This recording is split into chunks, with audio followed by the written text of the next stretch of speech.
সেই মসজিদের দরজা ভাঙার জন্য বিভিন্ন অস্ত্র দিয়ে তারা দরজার উপর আঘাত করে এবং আমাকে অকথ্য ভাষায় গালিগালাজ করে আমাকে মারার জন্য হুমকি দেয়।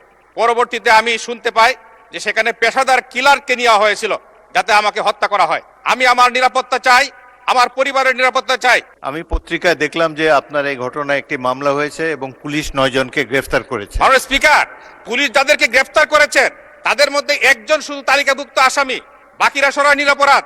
আজকে 9 জনের জামিনে চলে আসছে। এই মুহূর্তে আমার কাছে ফোন এসেছে 3টার সময় যে তারা মিটিং করতেছে।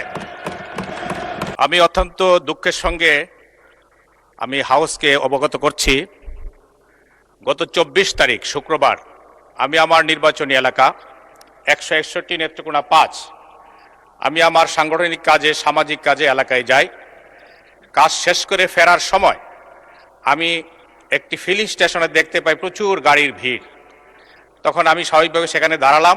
ফিলিং স্টেশনে আমার গাড়ি রেখে আমি মানুষের খোঁজ খবর নিলাম। ইতিমধ্যেই মাগরিবের আজান হয়ে যায়। আমি ফিলিং স্টেশনের সেখানে নামাজের জায়গা, সেখানে নামাজ পড়তে যাই আমার লোকজন সহ। এই মুহূর্তে বিএনপির কিছু লোক যারা বিএনপির নাম ধারণ করেছে, তারা সন্ত্রাসী, তারা আমার গাড়ির উপরে হামলা চালায়। আমার লোকজন যারা সাউন্ড শুনে আসে তাদের উপরে হামলা করে, শারীরিকভাবে নির্যাতন করে। এবং আমি যে মসজিদে ছিলাম সেই মসজিদে গিয়ে আমাকে খুঁজে বের করার জন্য চেষ্টা করে। মুসল্লিরা মসজিদের দরজা বন্ধ করে দেন। সেই মসজিদের দরজা ভাঙার জন্য বিভিন্ন অস্ত্র দিয়ে তারা দরজার উপর আঘাত করে এবং আমাকে অকথ্য ভাষায় গালিগালাজ করে আমাকে মারার জন্য হুমকি দেয় এবং তারা আমাকে মেরে ফেলার জন্য চেষ্টা করে। পরবর্তীতে আমি শুনতে পাই যে সেখানে পেশাদার কিলারকে নেওয়া হয়েছিল যাতে আমাকে হত্যা করা হয়। কিন্তু মসজিদের মুসল্লিদের প্রতিরোধের মুখে তারা দরজা ভাঙতে পারে নাই বলে আজকে মাননীয় স্পিকার আপনার সামনে দাঁড়ানোর সুযোগ হয়েছে। না হয় হয়তো আজকে আমার জন্য এখানে শোক প্রস্তাব আনতে হতো এবং আমার জন্য হয়তো আপনারা 1 মিনিট নিরাপত্তা পালন করতেন। মাননীয় স্পিকার, আমি আপনার কাছে আমি আমার নিরাপত্তা চাই, আমার পরিবারের নিরাপত্তা চাই। আমাদের মাননীয় প্রধানমন্ত্রী, স্বরাষ্ট্রমন্ত্রী মহোদয়ের কাছে আমি আমার এলাকার সংগঠনের কর্মীদের নিরাপত্তা চাই। মাননীয় স্পিকার, এইভাবে আমাকে জনগণ জিজ্ঞেস করেছে যে কি অপরাধে আপনার উপর হামলা করা হলো। আমি অপরাধটা বলতে পারি নাই। মাননীয় সদস্য, আপনার কথা শুনলাম, এখন আপনি আমার কথাটা অনুগ্রহ করে শুনেন।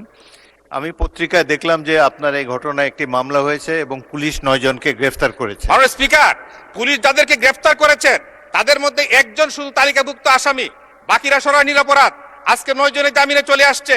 আর যারা আসামি ছিলেন তারা সকলেই মিছিল করতেছেন। এই মুহূর্তে আমার কাছে ফোন এসেছে 3টার সময় যে তারা মিটিং করতেছে।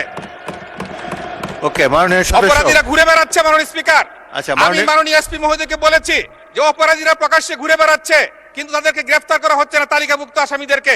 মাননীয় স্পিকার, আমি আপনার মাধ্যমে আমার নিরাপত্তা চাই এবং আসামিদের যেন গ্রেফতার হয়, তাদেরকে উপযুক্ত শাস্তির ব্যবস্থা করা হয়। আমি আপনার কাছে সহযোগিতা চাই। ধন্যবাদ মাননীয় সদস্য, আপনি দয়া করে বসুন। বিষয়টি অত্যন্ত দুঃখজনক, একজন সংসদ সদস্যের উপরে হামলা। আমি আপনার মাধ্যমে মাননীয় সংসদ সদস্যকে এবং জানাতে চাই যে ব্যাপারটা যেটা ঘটেছে সেটা অত্যন্ত দুঃখজনক। আমরা সবাই এই ঘটনার তীব্র নিন্দা জানিয়েছি এবং এতে আমরা অত্যন্ত দুঃখিত বোধ করেছি। আমাদের সংসদ নেতা পাশেই বসে আছেন, তিনি আমাকে বলেছেন যে তিনি নিশ্চিত করবেন যেন এটা সুষ্ঠু একটি তদন্ত হয়, প্রকৃত অপরাধীদের খুঁজে বের করে তাদেরকে শাস্তি প্রদান করা হবে। ধন্যবাদ মাননীয় স্পিকার।